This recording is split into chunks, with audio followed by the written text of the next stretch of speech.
Welcome to the Haas Tip of the Day. My name is Mark, and today we're going to show you the most important, key, critical, vital thing that you need to know when using macros on your Haas control.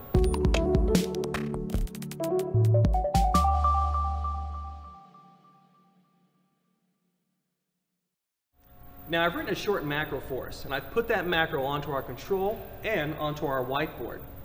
We're going to use macro variable 1128. For now, you just need to know that 1128 is tied to our high intensity lights that are mounted on top of our machine. 1128 equals 0, our light's going to turn off. 1128 equals 1, our light should turn on. Now in single block mode, I expect that light to turn off and on each time the green cycle start button is pressed as we walk through the program line by line. Let's go to the control and see if it does what I intended. Now the machine is in single block mode, my program is loaded, and I'm going to press cycle start. Oh, wait a second, the light turned on. I have not even gotten to my first line of code yet. Well, we'll keep going. Light off, light on, light off, light on. What's happening? Why did my light not turn off and on like I expected? Well, it's because the Haas control has superpowers. It can actually see into the future, and we call this look ahead. Now, look ahead is incredibly important for a Haas machine. With high-speed machining, the control looks ahead, kind of like a race car driver who's memorized the race car track. He knows exactly when to press on the brakes or hit the gas. The machine does the same thing. It accelerates and decelerates properly based on the upcoming moves. Now, with cutter compensation, the control looks ahead and calculates exactly where to go based on the current tool and work offsets. There's a lot of math happening. All this comes together to give us a smooth machining operation. Now, look ahead is incredibly important, but for the macro programmer, sometimes we have to limit that superpower for just a few lines of code. Now, we can do that in a couple different ways. The most common way is to use a G103 P1 in our program, followed by a few blank lines. And we'll drop that right in front of our macro statements. Now, what this does is it makes the control stop and think before going any further in the program.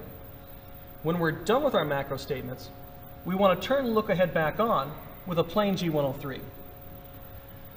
Now we know that cutter compensation needs look ahead. So if you try and run a G41, G42 cutter compensated move while in G103, you're going to get an alarm. I've added a G103 P1 to my program, which is going to modally block look ahead. I've turned single block on, and we're going to try this experiment again. I'm going to press cycle start. I'm walking through my program. Light's not on, that's a good sign. Light on, hey, hey, hey. Light off, light on. G103, which turns look ahead back on. M30 and my program. Fantastic, it did what I expected. That G103 P1 worked fantastic for blocking look ahead over an entire section of code. But sometimes I only have a single macro line that I want to limit look ahead on. For that, we can use one of a handful of codes. An M00 program stop blocks look ahead, meaning that the program does not look past an M0.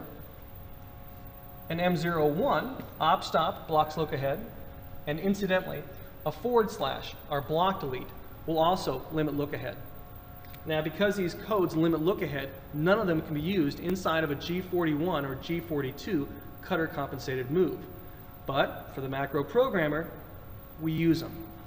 If I put a / on this line or just before it, my program's not going to execute that in look ahead time. So I've added some /s to my program, and we're going to try this again. Okay, we're back at the control. We're going to check our program once again, this time using a / to limit look ahead. I'm in single block, and I press cycle start. No light, that's a good thing. Light off, light on, light off, light on, program end. It worked just as I expected. Well, you're all set and ready to program macros. Now, typically, look ahead is going to come up when we're programming a counter in our program and we don't want it to get too far ahead, or if we need the program to wait until a fixture clamp is triggered or something like that. We use the high intensity lights as an example, but of course, there's easier ways to turn on and off those lights. Well, that's it, and thanks for watching this Haas Tip of the Day. you.